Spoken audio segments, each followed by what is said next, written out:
Growing up, I absolutely loved storms. There was just something about the electricity in the air as the sky got dark.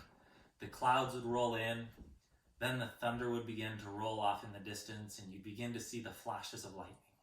I loved to be outside watching the storms roll in, and I always felt safe because my dad was there with me, and as long as I was with my dad, I was safe. As I got older, I began to realize that storms weren't all just fun and games and light shows and thunder.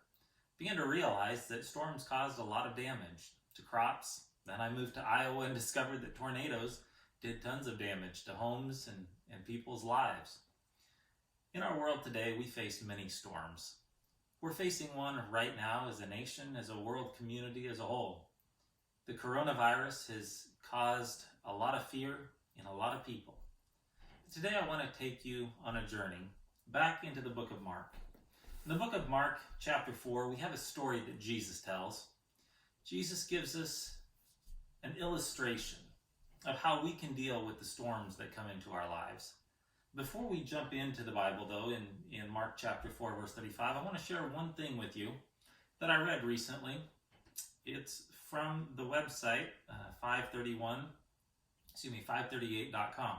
It says how to know how bad the coronavirus is going to get. And this is how it starts. One of the most pernicious parts of the COVID-19 crisis is how uncertain everything is. Researchers and officials cite statistical models that estimate infection rates, death counts, and when things will go back to normal. But those estimates are changing rapidly. And as the forecasts bounce around, so do the rest of us living through the crisis. And here's the question. How can one feel settled when the future feels so volatile? It's a great question, isn't it? When everything's up in the air, when no one really knows what's going to happen, there's a lot of fear going around. Jesus gives us some hope in Mark chapter 4. We begin in verse 35. The Bible tells us, "On that day when evening had come, he said to them, 'Let us go across to the other side.' And leaving the crowd, they took him with them in the boat, just as he was, and the other boats were with him. And a great windstorm arose, and the waves were breaking into the boat, so that the boat was already filling. But he was in the stern, asleep on the cushion. And they woke him and said to him, 'Teacher, do you not care that we are perishing?'" You can just imagine the disciples as they're out in the boat on the lake. The storms comes rolling in, and they are doing everything possible within human power to save themselves. The waves get higher. The boat begins to fill with water. They're bailing as fast as they can, but they just can't keep up. Finally, at their wits' end, fearing for their very lives, they begin to look to Jesus. Isn't that just the way we handle storms in life? We do everything we can to handle them. We put everything in our own hands. We work as hard as we can to deal with the crises. And it's only when we realize that we've lost all hope, then we finally turn to Jesus. Imagine how much different the story would have been had they just turned to Jesus in the beginning. They would have ridden through the storm, but they wouldn't have had to ride through it with all the fear that terrified them. So they finally get to the place where they're willing to turn to Jesus, and they find him asleep on a cushion in the stern. Now that may not sound comforting to you if you're in the middle of a storm of life and you're terrified. What is Jesus doing sleeping? Well, here's the good news. Jesus knows the future. He knows that as long as he's with you, everything is going to be okay. Oh, it may be difficult getting there. The storm may cause pain. It may cause a lot of difficulties, but with Jesus with you, you're going to make it through. So Jesus was at peace. He knew his mission. He knew his calling. He knew this wasn't the end for him, and he was relaxed in the back of the boat. Finally, they get a hold of him, and it says in verse 39, "And he awoke and rebuked the wind and said to the sea, 'Peace, be still.' And the wind ceased, and there was a great calm." You know, I think that "peace be still" was as much for the disciples as it was for the storm. Jesus needed to calm his disciples.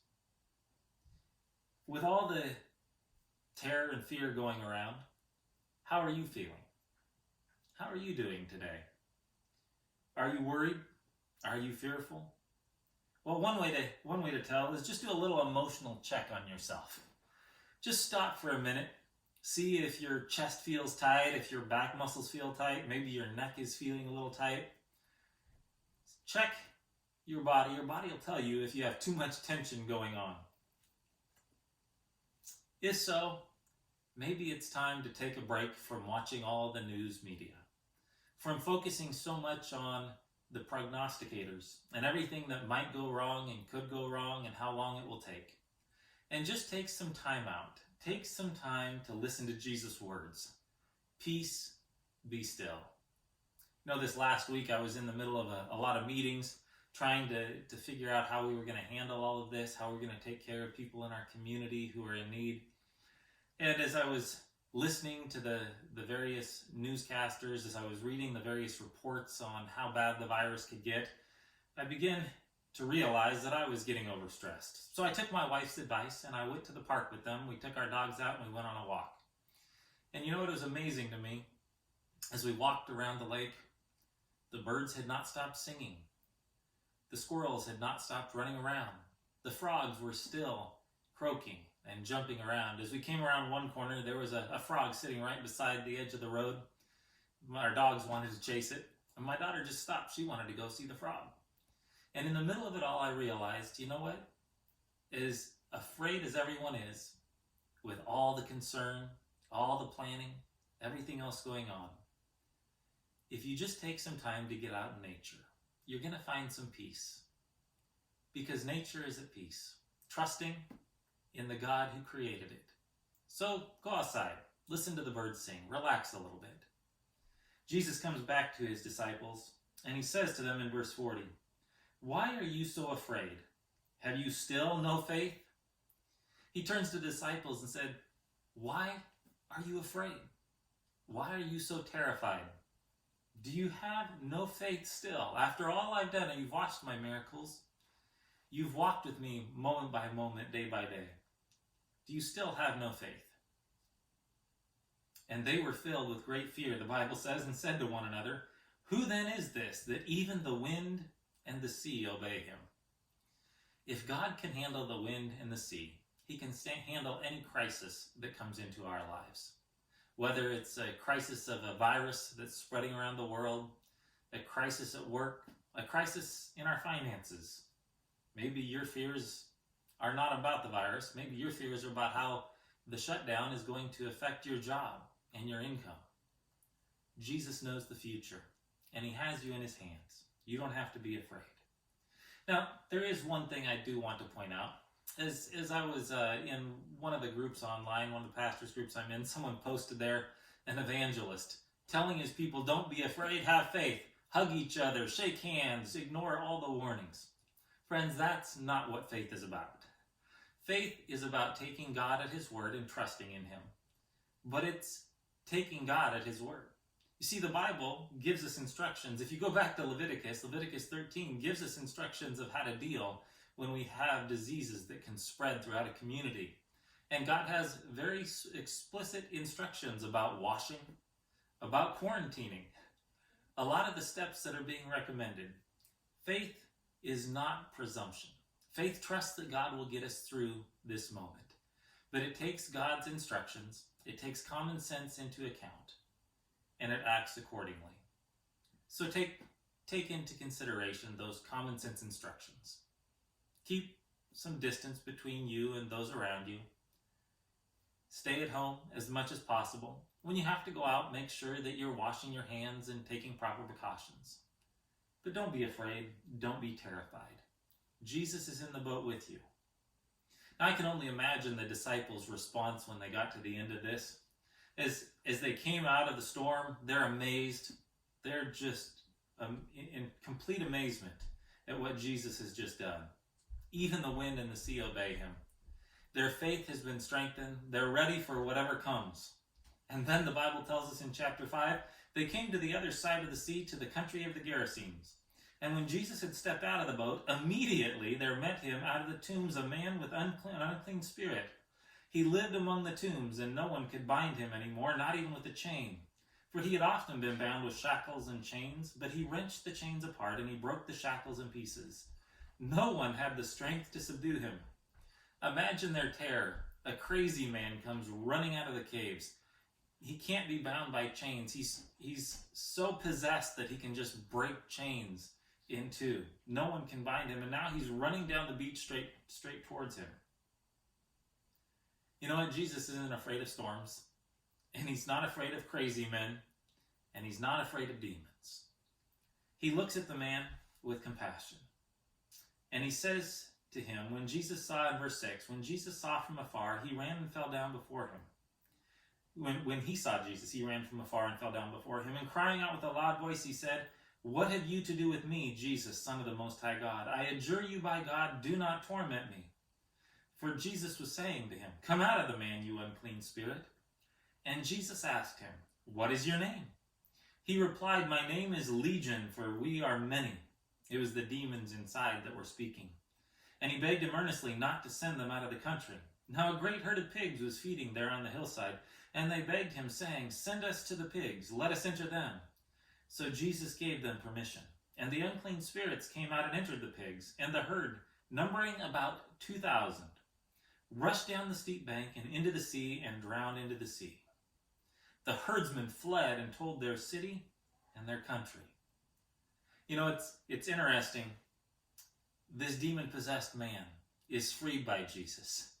And the first response of the community is terror, that as their pigs went over the cliff, that their economy was crashing with them. You know, many today are very concerned about the state of our economy.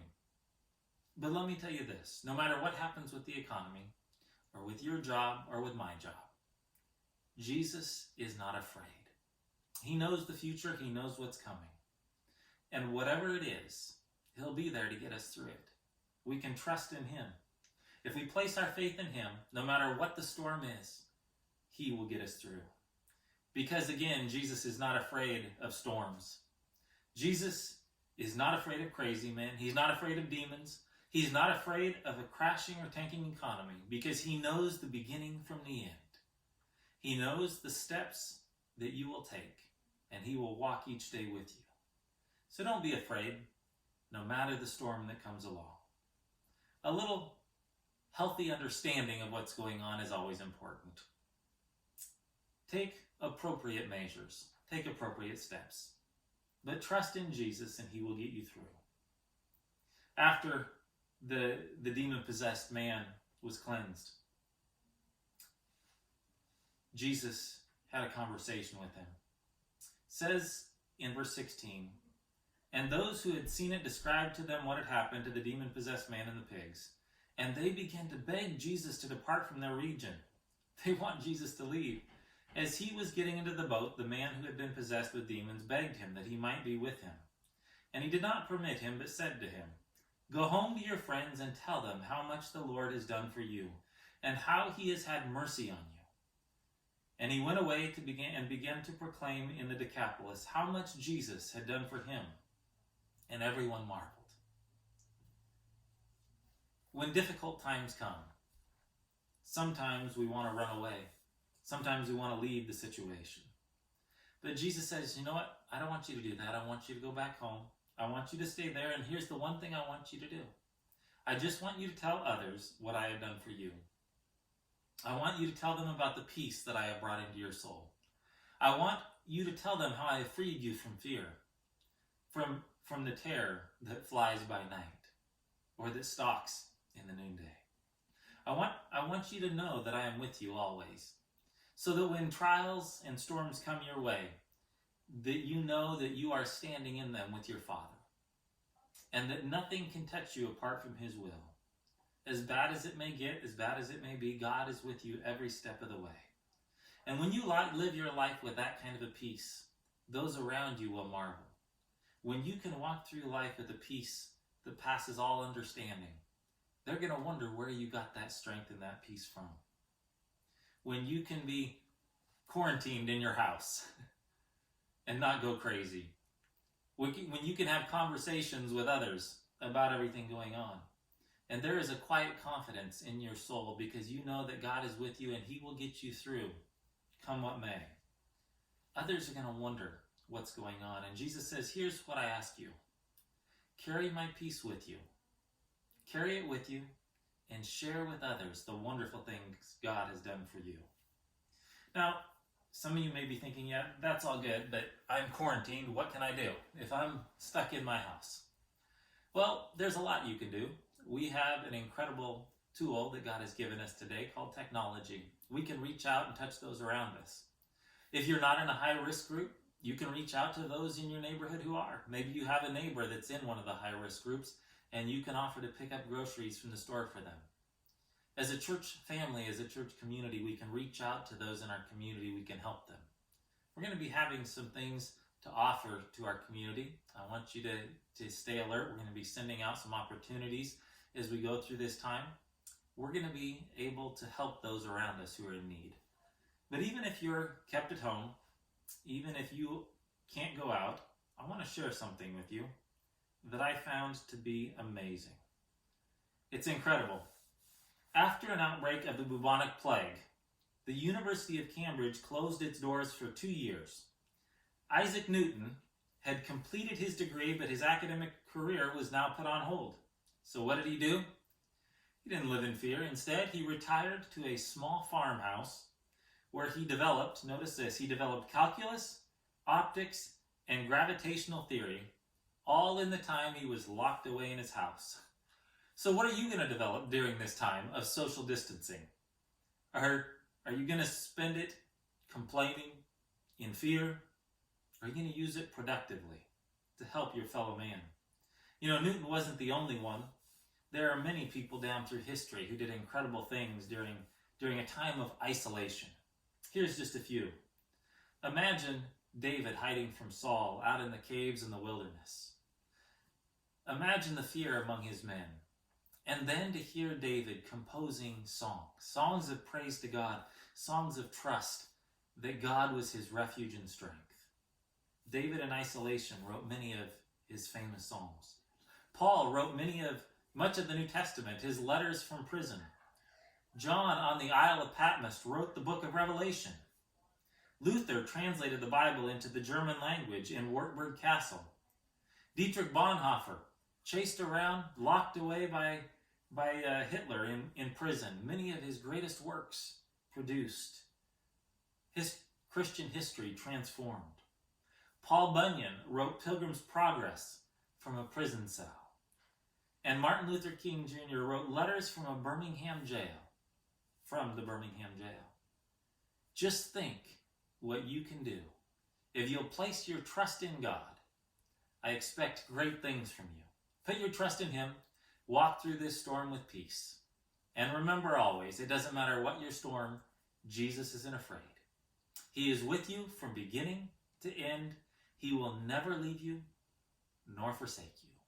There is nothing in this world, Jesus says, neither life nor death nor any other thing that can separate you from the love of God. So put your time to good use. Spend some extra time with your family. Take care of those in need around you. Trust in God, and He will use you to do great things for Him.